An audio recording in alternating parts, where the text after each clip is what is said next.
लोग अपना ध्यान रखते हुए, दूसरों का ध्यान रखते हुए अपने रोजमर्रा के काम भी कर रहे हैं। देश में हो रहे हर आयोजन में जिस तरह का संयम और सादगी इस बार देखी जा रही है, वो अभूतपूर्व है। गणेशोत्सव भी कहीं ऑनलाइन मनाया जा रहा है, तो ज्यादातर जगहों पर इस बार इको फ्रेंडली गणेश जी की प्रतिमा स्थापित की गई है।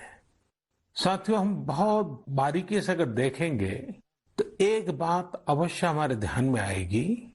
हमारे पर्व और पर्यावरण, इन दोनों के बीच एक बहुत गहरा नाता रहा है। जहां एक और हमारे पर्वों में पर्यावरण और प्रकृति के साथ सहजीवन का संदेश छिपा होता है, तो दूसरी ओर कई सारे पर्व प्रकृति की रक्षा के लिए ही मनाए जाते हैं।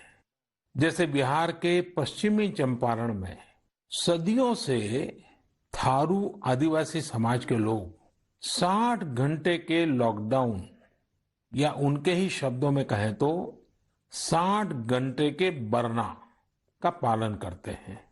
प्रकृति की रक्षा के लिए बरना को थारू समाज ने अपनी परंपरा का हिस्सा बना लिया है और सदियों से बनाया है। इस दौरान न कोई गांव में आता है, न ही कोई अपने घरों से बाहर निकलता है। और लोग मानते हैं कि अगर वो बाहर निकले या कोई बाहर से आया, तो उनके आने जाने से लोगों की रोजमर्रा की गतिविधियों से नए पेड़ पौधों को नुकसान हो सकता है। बरना की शुरुआत में भव्य तरीके से हमारे आदिवासी भाई बहन पूजा पाठ करते हैं और उसकी समाप्ति पर आदिवासी परंपरा के गीत, संगीत, नृत्य जम करके उसके कार्यक्रम भी होते हैं। साथियों, इन दिनों ओणम का पर्व भी धूमधाम से मनाया जा रहा है। ये पर्व चिनगम महीने में आता है। इस दौरान लोग कुछ नया खरीदते हैं, अपने घरों को सजाते हैं, पुक्लम बनाते हैं, ओणम सादिया का आनंद लेते हैं। तरह तरह के खेल और प्रतियोगिताएं भी होती हैं। ओणम की धूम तो आज दूर सुदूर विदेशों तक पहुंची हुई है। अमेरिका हो, यूरोप हो या खाड़ी देश हो, ओणम का उल्लास आपको हर कहीं मिल जाएगा। ओणम एक इंटरनेशनल फेस्टिवल बनता जा रहा है। साथियों, ओणम हमारी कृषि से जुड़ा हुआ पर्व है। ये हमारी ग्रामीण अर्थव्यवस्था के लिए भी एक नई शुरुआत का समय होता है। किसानों की शक्ति से ही तो हमारा जीवन, हमारा समाज चलता है। हमारे पर्व किसानों के परिश्रम से ही रंग बिरंगे बनते हैं। हमारे अन्नदाता को, किसानों की जीवनदायिनी शक्ति को वेदों में भी बहुत गौरवपूर्ण रूप से नमन किया गया है। ऋग्वेद में मंत्र है, अन्नानाम पतये नमः, अन्नानाम पतये नमः, क्षेत्राणाम पतये नमः। अर्थात अन्नदाता को नमन है, किसान को नमन है। हमारे किसानों ने कोरोना के इस कठिन परिस्थितियों में भी अपनी ताकत को साबित किया है। हमारे देश में इस बार खरीफ की फसल की बुआई पिछले साल के मुकाबले 7% ज्यादा हुई है। धान की रुपाई इस बार लगभग 10%, दालें लगभग 5%, मोटे अनाज, कोर्स सीरियल्स लगभग 3%, ऑयल सीड्स लगभग 13%, कपास लगभग 3% ज्यादा बोई गई है। मैं इसके लिए देश के किसानों को बधाई देता हूं, उनके परिश्रम को नमन करता हूं। मेरे प्यारे देशवासियों, कोरोना के इस कालखंड में देश कई मोर्चों पर एक साथ लड़ रहा है, लेकिन इसके साथ साथ कई बार मन में ये भी सवाल आता रहा कि इतने लंबे समय तक घरों में रहने के कारण मेरे छोटे छोटे बाल मित्रों का समय कैसे बीतता होगा।